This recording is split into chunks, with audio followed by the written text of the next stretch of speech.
This is the Ray Powers Hour on the line with a remarkable woman who rose from poverty in a third world country to a homeless parent, overcame the challenges of dyslexia to pursue Olympic greatness in 2 sports.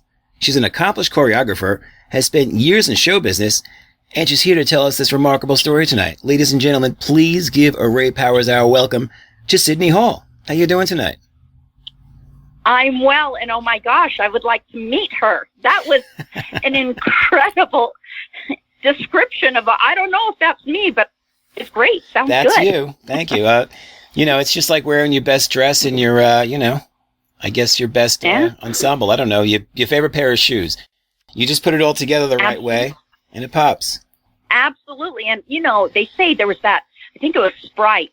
There's that thing out there where they used to say image is everything. Yep. And people used to have a little, put their nose up to that. But actually, you know what? Image is really important. It doesn't mean that you need to be snobby or arrogant. But, yeah, the way you present yourself, the way you think, the values you have or don't have, the people you circle with or don't circle with, absolutely. Image is a lot. So you really want to think about that. So thank you very much for that. That was a great introduction. I appreciate it. Well, thank you for being here. I mean, that's what I do on my side. But, there's not a whole lot to polish over here. I mean, you have a remarkable, incredible resume. I almost didn't know where to start and where to kind of cut us off because unless we do this in, a mini-series, 4 or 5 episodes, we wouldn't get through everything in one shot. But, other than that, you're right about image. The Japanese always talk about first impressions, how it's your last impression.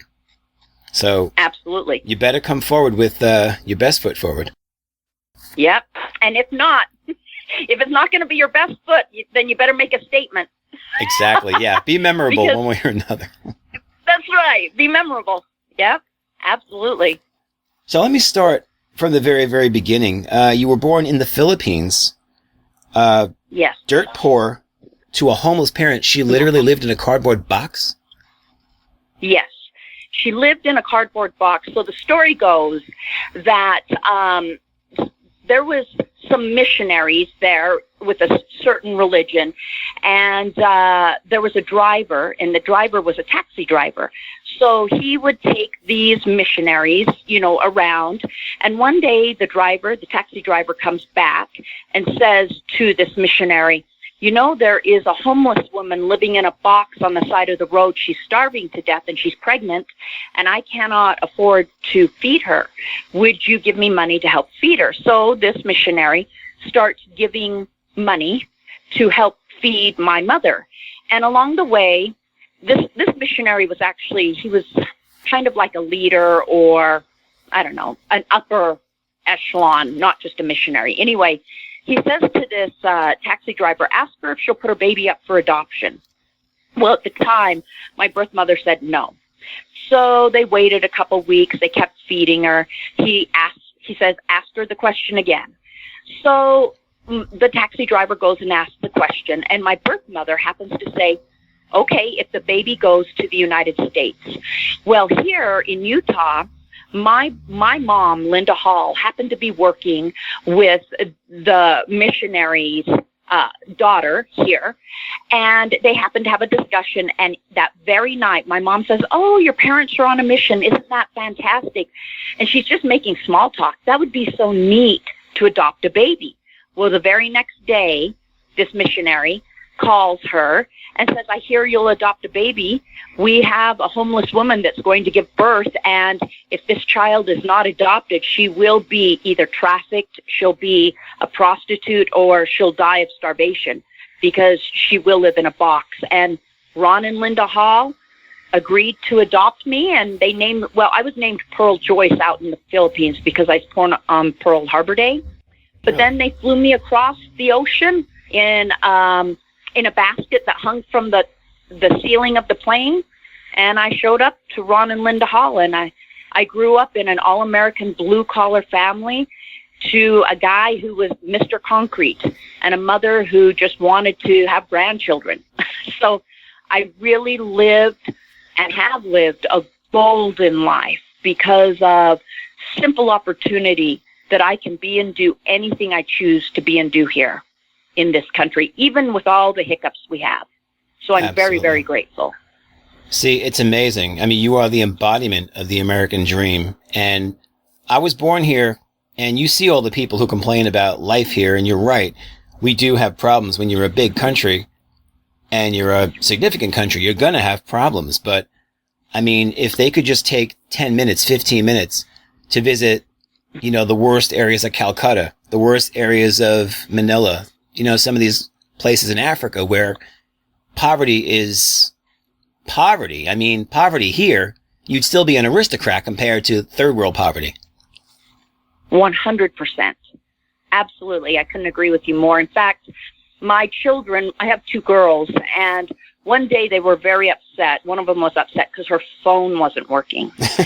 So I took her to the internet, and we started pulling up pictures of children from the Philippines who are swimming, literally swimming in their own waste so that they can find food. And then there was these little girls who were on the street, and they're picking up cans, licking them for food, but they're smiling. And these people in the Philippines, they find gratitude. They have gratitude. They're looking for every opportunity to have joy. And I said to my daughter, you know, if this is the worst problem you and I have, is living in this country and our phone doesn't work, then we're doing really, really well. And if we can't find a reason to have gratitude for the simple things that we have, when these people easily could be a relative of yours, has to pick up a can to lick it for food, and that boy is swimming in his own waste just so he can bring something home to his family, and you look at every one of those children, they're smiling. And, you know, so I really do find huge gratitude in that. And being raised by Ron and Linda Hall, there's some greatness that came from that. My father, again, all-American, blue-collar, concrete guy. They worked 3 or 4 jobs just to give us a life. And one day, I was in middle school, and I was the only kid with brown skin. So I was called a lot of names. I had a lot of things that I had to overcome, severe dyslexia. I only learned to read at age 24. Really? So one day I'm in middle school, and I'm put in this room with 6 other people. It's all glass, all 4 walls, in the middle of the library. Every child has to cross that path, sees us in there to get to their next class. And we all know if you're in that class, you're dumb, stupid, or slow. And I knew when I found myself in there, oh my gosh, if my parents find out, I'm going to be in so much trouble. And all of a sudden, I hear this ruckus out in the area, you know, in the lobby, and the library doors swing open, and here comes my dad. He was strong, and he was big, and he walks in, and scuffles behind him is this principal, and he's yelling, sir, you can't just wander into my school whenever you want to. And my dad gets to the glass room, swings the door open, and he waves to me to come his way, and I think to myself, oh no, my life is over. So I get up, I walk over to him, and he takes his big old arm and he puts them around my shoulders. And this was the time when I was training for the Olympics in both soccer and in gymnastics. And he says to the principal, he goes, sir, so can you do a double back? And I remember the principal putting his hands on his hips, scowling at me, and he goes, I don't even know what that is. No, I can't. And my dad says to him, exactly, sir, she can, and she's training for the Olympics, but she is not punishing you for something she can do. Rather, you are punishing her for something you have fallen short in teaching her. There's more than one way to learn. And if I ever find out my child is being treated as slow, dumb, or stupid, you and I will have words. So he takes me out, takes me to the parking lot, and I'm standing there with my dad. And I think, okay, this is the moment. And he turns to me, and he called me DJ at the time. And he goes, DJ, today is the beginning of the rest of your life. We will only focus on, talk about, and detail the things you can do, the things you have a passion for, the things you have talent in, the things you can learn, and the things you can overcome. Anything else is a zero to us. He says, we will never, ever focus on the things you cannot do, the things you cannot overcome, the things you have no talent in, and the things you don't have passion for, because those things do not bring balance, happiness, fulfillment, and a child that grows up to be an extraordinary adult. And he goes, yeah, you need to learn to read and write and do math, and I will help you do that. But from now on, we will never talk about the things you cannot do. And I will tell you, Ray, it changed me for a lifetime. From that moment on, we never spoke about the things I could not do. And that man and my mother, Ron and Linda Hall, raised a girl that easily could have been low confidence, low self-esteem, couldn't read, had brown skin, and from a third world country. But they raised me to be this individual. I have enough confidence for 25 people because we only talked about the things I had value in and the things I could do. They were brilliant. Brilliant. I absolutely love that story. I'm a dad myself, and everything from him storming past the principal like he wasn't even there, stiff-arming him if he had to, right through the whole thing I tell my daughter about don't feed the monster, keep it positive. That has got to be my favorite story, and I can't tell you how long. My question is, thank you. Obviously this school had issues and this principal had issues. Why in the hell would you put dyslexic kids or remedial kids in essentially a fish tank? Why would you do that? Exactly. I don't know. Of all places. I do believe. Go ahead. Of all the students, I mean, if anybody deserved 4 walls, it would be kids who are learning a little slower. And I mean, are you looking to ridicule them? I don't understand it. Wasn't that interesting? Because that was a question my father asked. He says, you're putting them on display. Yep. These children don't need to be on display. And he says, the only reason you display these children is if you're going to display the things they do well, the things they have a passion for. Then you display them. I have a preteen daughter, and that kind of stuff would get my blood boiling real easy, I have to tell you.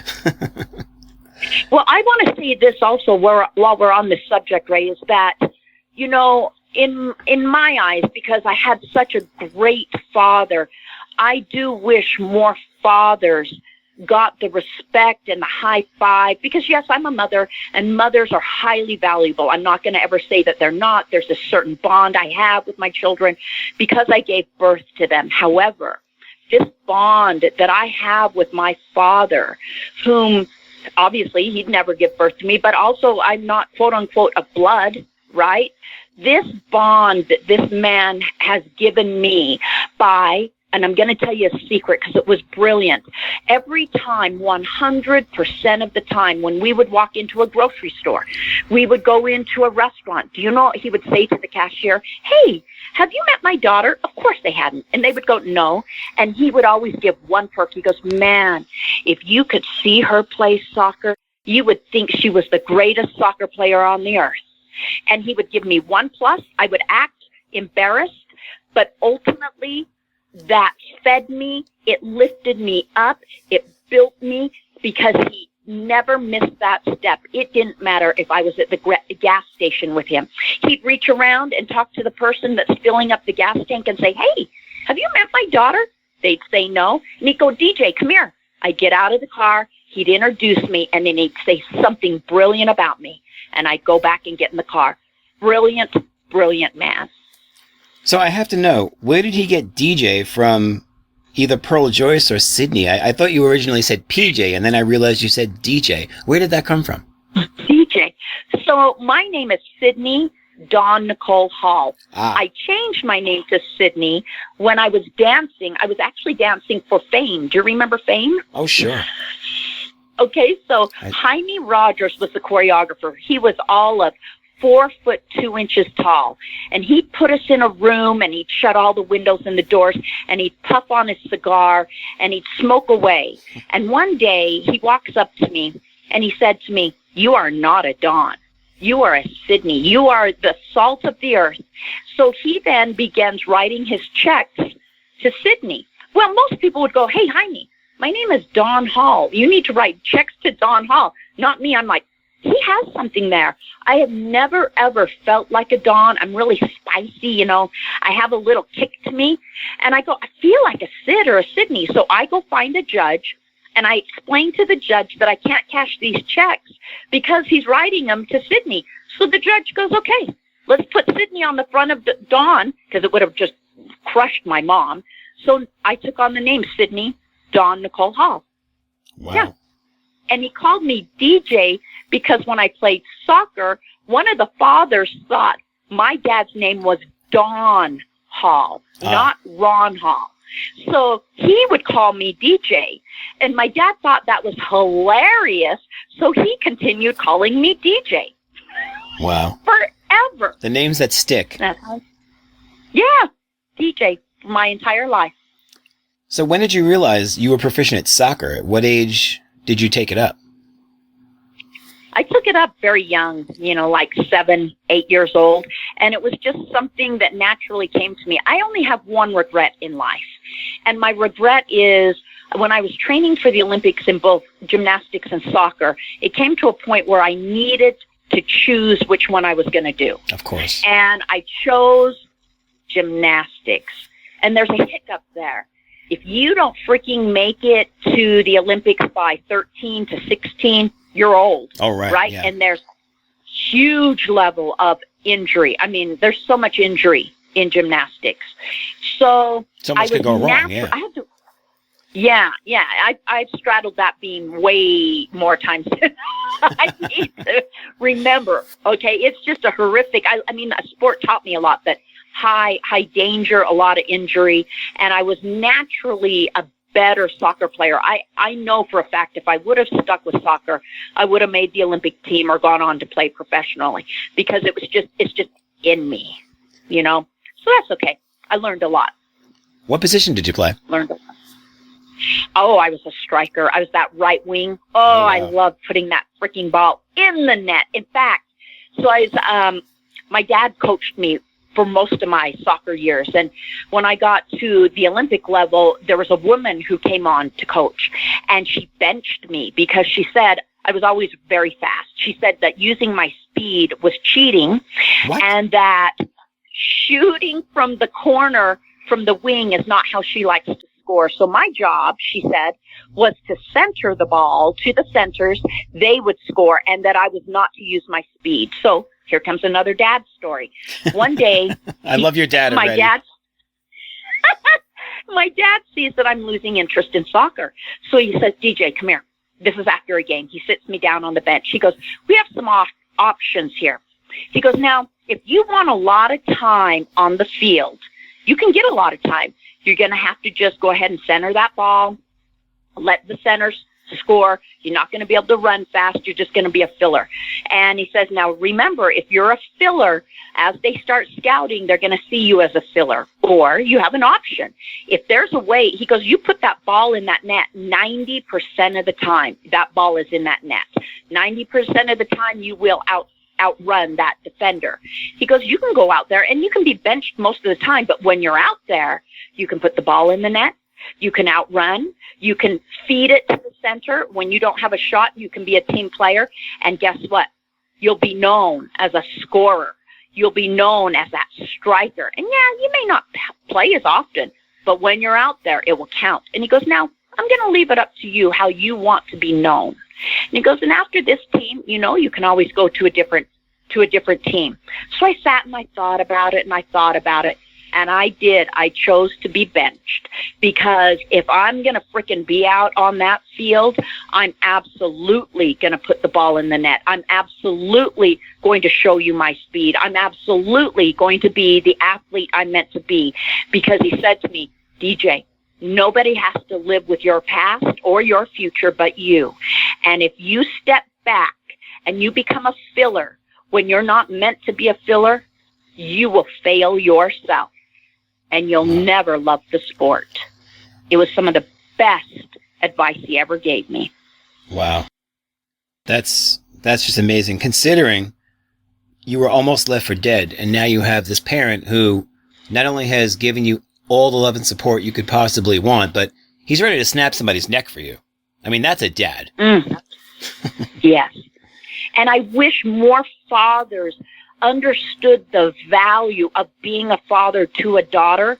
There is this thing about having this man, right? This man who believes in me so much. So now I am a single parent. I date like the wind, But now I look for men who value me because I know how it feels to be valued by a man. I'm not out looking, hoping for a man to fill me up or that daddy issue, right? I'm very clear on what it looks like and what it feels like to have a man who values me.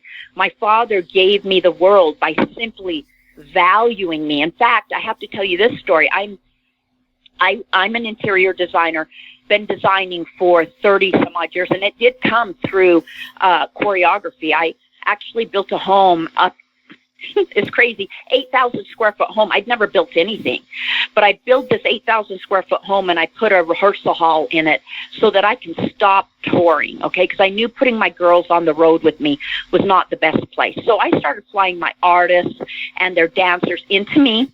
We would rehearse in my home while my girls were at school. When my girls came home, then I was a mom and the dancers were done rehearsing. So as I am doing that, I designed, I generaled, I drafted this entire home, built it.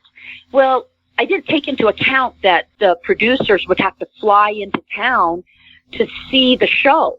Well, all of a sudden they're like, well, who designed this home?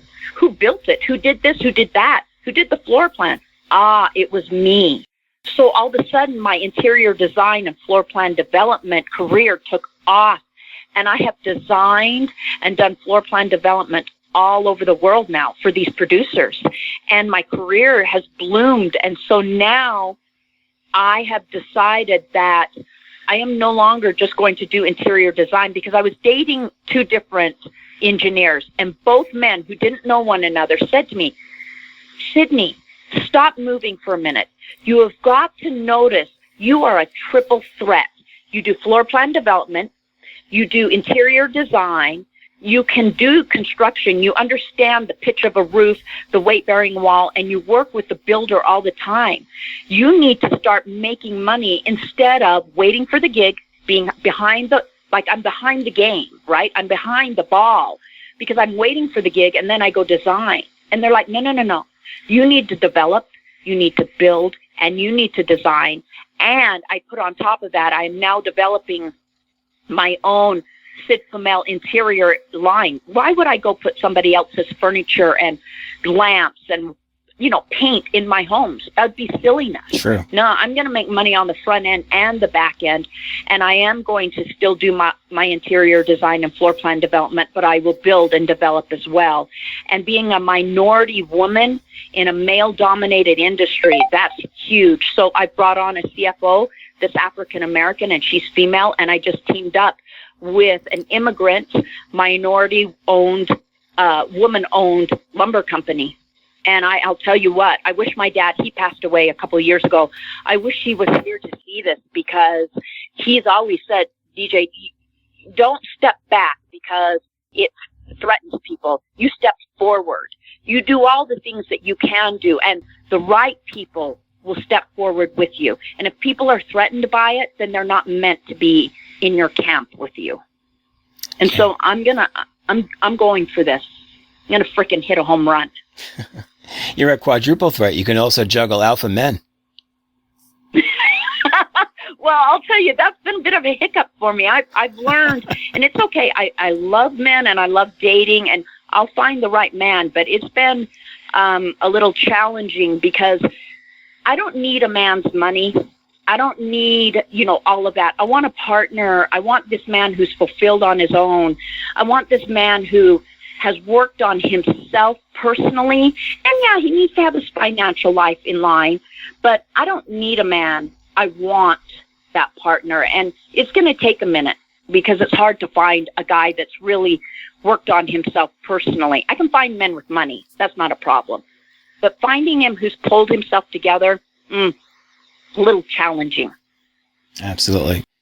This is the Ray Powers Hour on the line with Sydney Hall, telling us a fantastic story, literally rags to riches. Well, rags to certainly success. I don't want to put your bank book out there, but it's bad enough that you've already told all these men that you're single. It's a good thing that my demographic is overwhelmingly female, because right now your inbox might be flooded.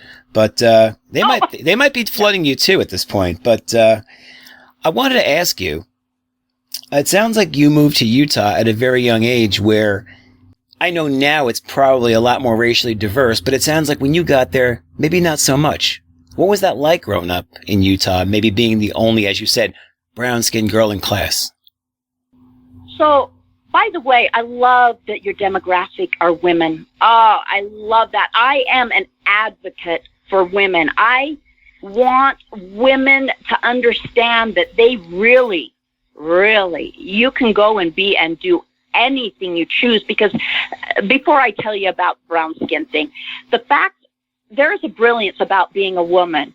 So I can use a little swag, right? I can be soft and gentle when I need to be. I can be direct when I need to be. I can allow a man to open the door for me, not because I can't open the door, but because that's the way he shows me respect and courtesy.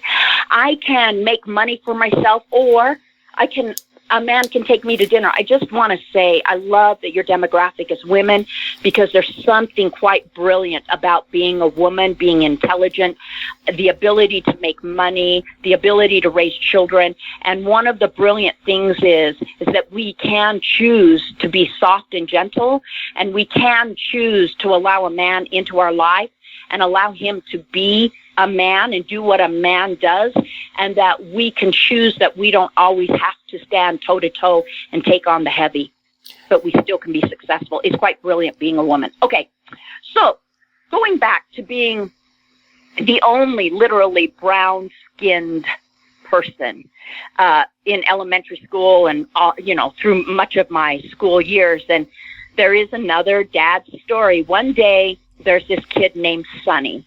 Sonny was a blonde kid with freckles. He was smaller. He was bullied often. We didn't use the word bullied back then, but he was bullied often. And I loved taking on the underdog. So he and I would play marbles every recess. And one day, this kid, a redheaded kid, and I won't say his name, but this redheaded kid would come over and take Sonny's marbles. Just take them because he wanted him. And I watched that happen for a good couple of weeks. And I remember my dad saying to me, DJ, I will never tell you to fight. That's never what you should do. You need to talk and work things out. However, if someone is taking advantage of you or not treating you well, or taking advantage of someone who cannot defend themselves, sometimes action has to take place. So I remember he says to me, let me teach you how to box, okay?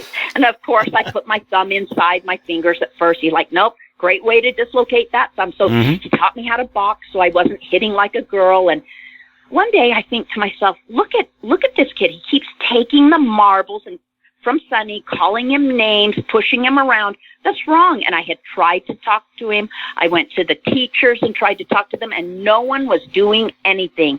So I mustered up the courage, and I walked up to this kid, and I can hit. I hit him, and I knocked out his two front teeth. Oh, my God. So I get called, of course, into the principal's office, and my dad gets called into the school, and he comes and gets me, and we're walking home, and he goes, just pretend like I'm mad at you. Just look like you're really upset, and I'm really giving you the works. And we cross the street, and he goes, now listen, I don't want to tell you to fight, and you don't need to be knocking the teeth out of other boys. But he says, I'm going to tell you, I am proud of you, because that Sonny has been beat up. He's been hurt.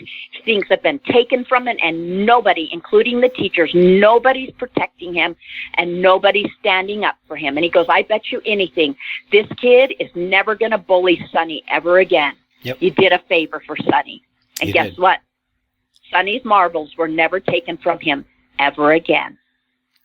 You're telling, it's like a parallel. I was just going to tell you that I taught my daughter how to box 2-3 years ago, and ever since, she's looking forward to hitting the mitts, and she moves me back. I mean, I'm 6 feet tall. I'm 210 pounds. I'm pretty solid. She's 5'9" at 11 years old, maybe 5'10". She is beautiful. My God, I am so screwed when it comes time for her to date. Oh my gosh! But Good for you and good for her. She hits me. She hurts me. And I love every minute of it because I know if anybody crosses her, same thing. I told her, never start a fight. But if you have to finish it, you have my backing. I will go to school and I will say, yes, this is exactly what I told her. Never start. Avoid at all costs. However, do not become a victim. Don't be a stat.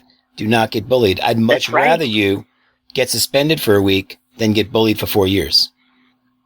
100%. And that builds something on a person, whether male or female, right? If you don't have the confidence to stand up for your value and who you are and say, no, I'm not okay being treated that way, or I'm not okay watching you treat that person that way.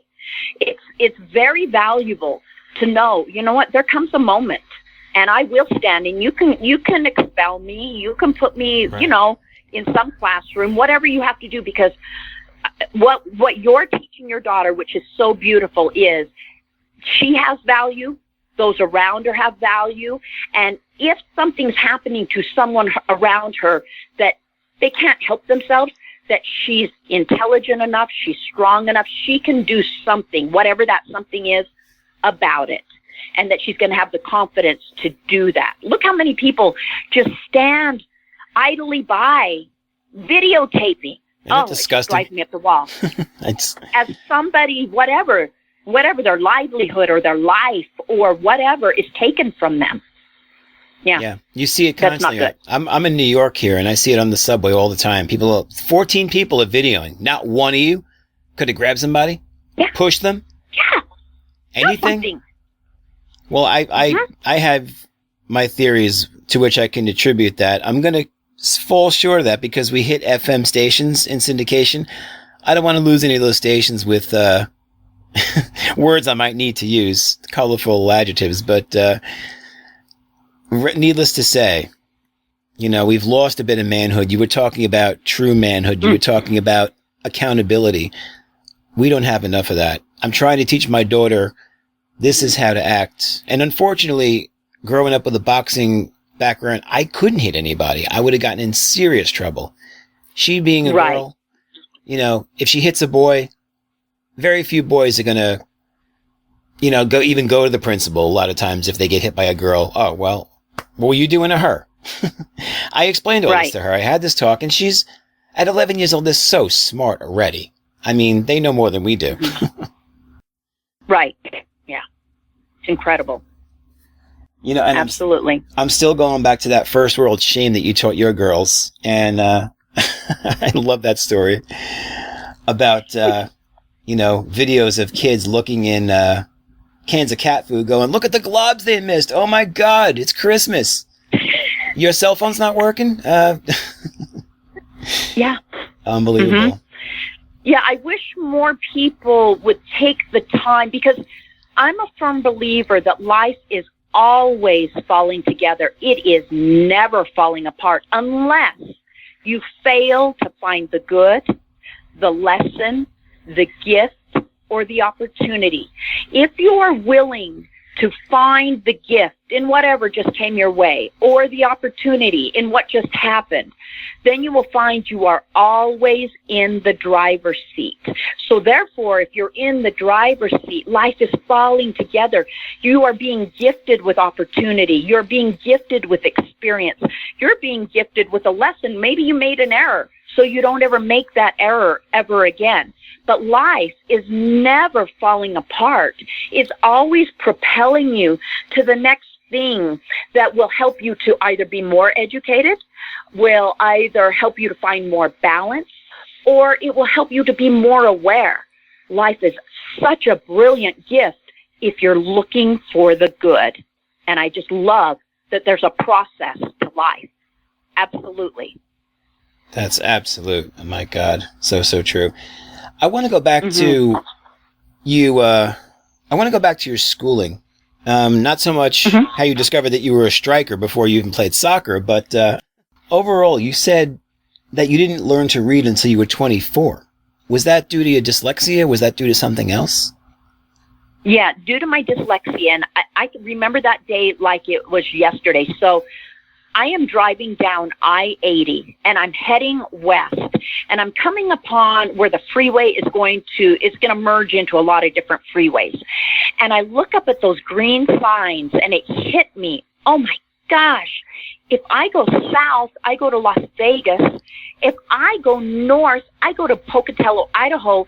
And I remember my brain just connecting, like, all of these signs are saying something. They're telling people where they're going. And I remember it was on the same day that I looked at the stop sign and realized that the words in it said stop.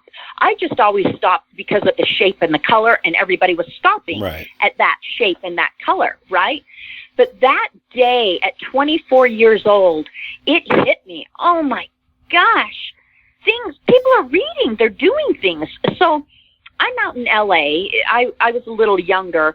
So it's an interesting transition because I can really write, and I learned to write before I really learned to read. But I had to teach myself to write. So I'm out in LA and I'm dancing, and I'm getting ready to go do a treatment, which I know you know what a treatment is in entertainment, but for everybody else, it's like a business proposal, you know? So I'm going to go do a treatment, but I don't have the funds, the money to have a firm do it. So I call my dad up and I'm like, what am I going to do? I mean, I have this huge opportunity, and I need a treatment done. And he says, DJ, this is where your options are. And this is when he taught me to either swim or sink. Okay, sink or swim is how he would say it. Right. He goes, you're going to sink or you're going to swim. Your option is to figure out on your own how to do a treatment, and you'll probably become more educated because of it. You'll find more skills because of it, or you're going to sink. You're going to drown, and it's going to be a miserable way down. So I thought to myself, well, I can't give this up. So I went and I taught myself how to read and how to write. And I put together this treatment, and I take it in. I was pitching to Sony and MTV at the time for this particular project. I take in this treatment, and they say to me, and what's crazy is those executives usually give you 5 to 10 minutes. And I was in there for an hour with both of them. Wow. And they say to me, Sony says, did you do this treatment? And I'm like, yeah. And I'm thinking, oh my gosh, I'm just going to get it. And she says, really? This looks like you took it to a firm. How did you know how to do this treatment?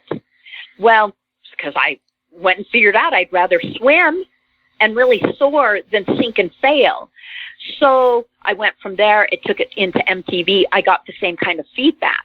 Well, what I learned is that you may not know how to do something, but if you want it bad enough, and if you can figure out where that something leads you, it's not about the something that you can't do. It's about the something that is a stepping stone getting you to the thing that you want so you can become the person you're meant to be. And as soon as I could focus on the fact that this is not about me not being able to read or write, this is about me learning to do this so that I can have my TV show or I can have my tour. All of a sudden my brain was able to I think it was that willing thing, to take on the ability to learn to read and write. And so I just never really could do that in school. And I think it was partly because I had no meaning. There was no meaning for me. Like, what does all this even mean? It's not taking me anywhere. You see what I'm saying? Absolutely. You excelled in 2 sports at a very young age. Mm-hmm. What advice would you give somebody who is approaching the high school level, the college level, the Olympic level, where they're being scouted and now all this pressure is mounting? You know, what I would advise to anyone, first of all, life is about passion. So you need to find where you have a passion and what you have a passion for. And once you find what you have a passion for, then the focus, in my opinion, is on where's my niche? What is it that I'm great at? Sit in your lane. Know what you're great at. You don't need to go flaunt it, but you got to own it. You have to know it. Okay? Once you know what you're great at, you use it. You maneuver it. I'm going to use my sport of soccer, okay? Is that I may have been told, don't use your speed, that's cheating. Don't shoot from the wing and put it up in the upper left-hand corner, that's not fair. Posh, posh. That's coming from people who either don't have a skill, they have a power problem, or they're not gifted themselves. In order to become brilliant at anything that you do, the number one thing I would advise is, 1, you must have passion for the thing you're going to do. 2, you need to find your niche. What are you good at? 3, once you know what you're good at, sit heavy in your lane. Do it. Know that you're great at it. The next thing is, now I'm going to modify and work on those things that maybe I'm not as tight in, maybe I'm not as gifted in, but I'm going to make them part of my gift because I'm going to excel in those. But I'm not going to look at the things I can't do. I'm only going to focus on the things I'm brilliant at. And part of this comes from, I was watching a 60 Minutes show, I think, or Dateline, something on Tiger Woods. This was years and years ago, and this just hit me. They were asking him, maybe it was an interview, but it was after something, one of his tournaments that, quote unquote, he should have won, okay?